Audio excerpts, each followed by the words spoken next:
Today we're going to take a look at Rapture, a Cepheus Engine adventure by Joseph Moore.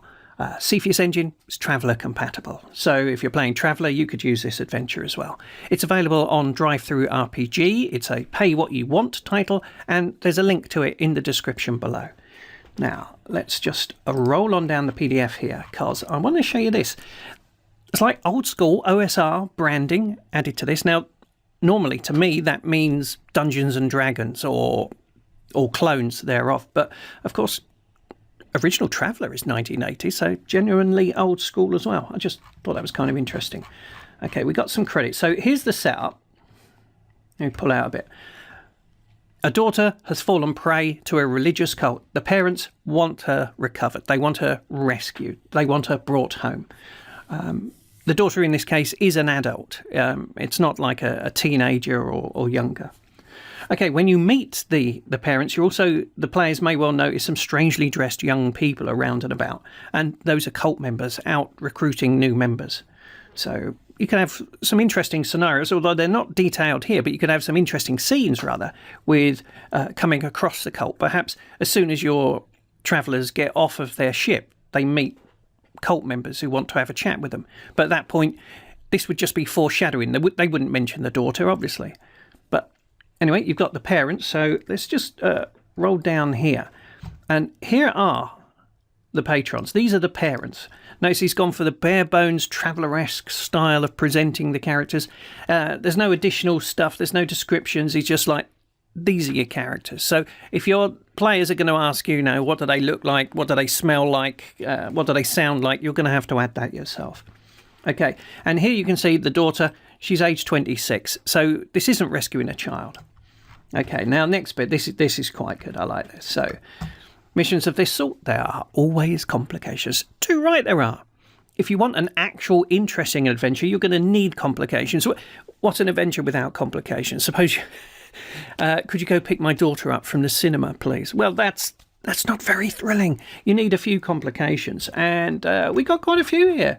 But number 5, I thought, was particularly interesting. Let's just scroll just to the left a bit. Yeah, number 5.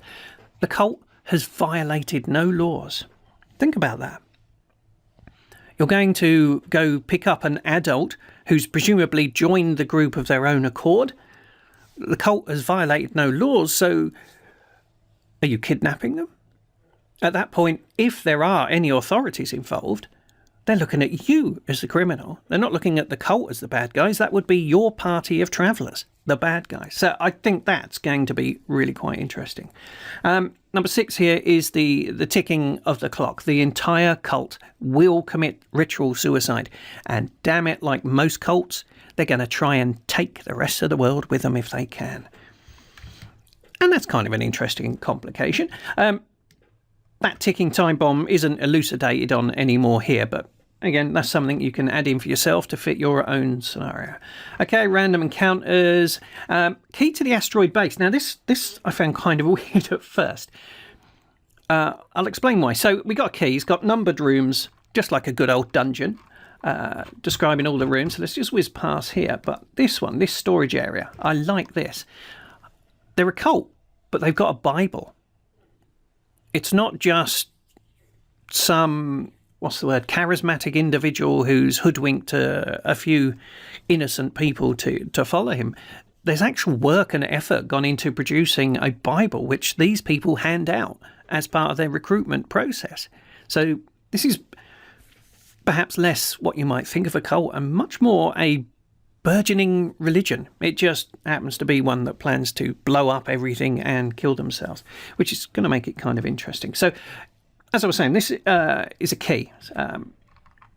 Oh, hang on. Before I get to more about the key. Key to what, I suppose, is the question at this point. Rules, beliefs, doctrines. I love this one. This is of the cult. This is things they believe in. Number 3, patience is for the weak. So, no hanging about them.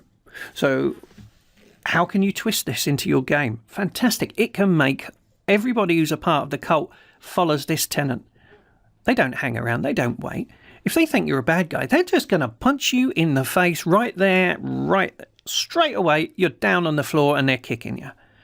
I I think that was a great addition. It actually gives some character that you can roll out into all the NPCs. You know, they're not stopping, they're not slowing, they're not waiting for an answer. They're going to get what they want straight away.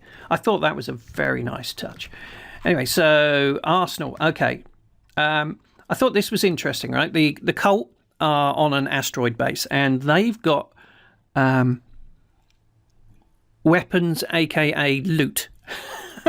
If they don't use the weapons, then I imagine your party's going to be looting them. But interesting, look at this. Multiple kiloton nuclear warheads in backpacks. Anthrax warheads in backpacks. These people plan to walk into places with this in their backpack and set it off. This evil, true evil cult. Anyway, I think that's going to be some very useful loots for you. Okay, so we now go into the Cultist roster. This is all the NPCs. Again, it's very bare bones. Let's just scroll past here. Okay, some of the cult members are going to have second thoughts, and I think that makes it more interesting. So if you land on the asteroid base, it's not everyone here is a full-on cultist. You've got some new recruits that are possibly going to turn their back on the cult as soon as they see them murdering people. Perhaps when they joined, they hadn't realised that it was a death cult. Perhaps they thought it was just a new revealed religion type thing. So what we've actually got here is a whole bunch of named standard stats for characters. So you can actually have two factions as well as the Travellers on there. So perhaps your Travellers don't lead this faction of prospective members. Perhaps when your party arrive on that base, you could have these two factions already fighting, or in a very tense negotiation into which the Travellers step in and start ruining everything for everybody. So I thought that was a nice touch too. Okay, so let's whiz on down. Okay, conditions for success. The daughter must be captured and delivered to the patrons. Remember, she was a willing member. She joined this cult, so this could be kidnapping. I don't know. Maybe you can make promises to the daughter. We need to take you back to your parents. Your parents are going to give 1 million credits to your cult just for one more chance to see you. Perhaps you could negotiate that kind of deal. It doesn't have to be a real deal. You just need to get her to the parents. That's all that matters. There you go. I thought that was interesting as well. So this is where I was saying that key that we saw earlier was a bit odd, because I've got to the end of the scenario here, and now we've gone into the open game license, which most Cepheus Engine products have. What was that key to? It was a key. It sounded like it should have been a key to a map. However, do not fear. It's caught me out. It's down here at the end after the license, which I found quite an odd arrangement. And then we've just got an end graphic on there as well. But look at this. This is really old school, and I really like that. This is dungeon feel. Look at that. That could easily be a dungeon, but it's actually an asteroid base. You got your big bay doors here where you can come in and dock inside the dome. Got some damage here, which is mentioned in the scenario. There are some damaged rooms. There's special rooms in the description as well. I don't want to give too much away, but there you go. It's an old school map for an old school style scenario. It looks quite interesting to me. I haven't played it, but it looks quite interesting, and there's definitely some good looking hooks in there. So anyway, as I said before, if you're interested in this, let's just go back to the beginning so you can recognise it when you see it. Rapture, a Cepheus Engine adventure by Joseph Moore. There's links in the description, and you can get this from Drive-Thru RPG.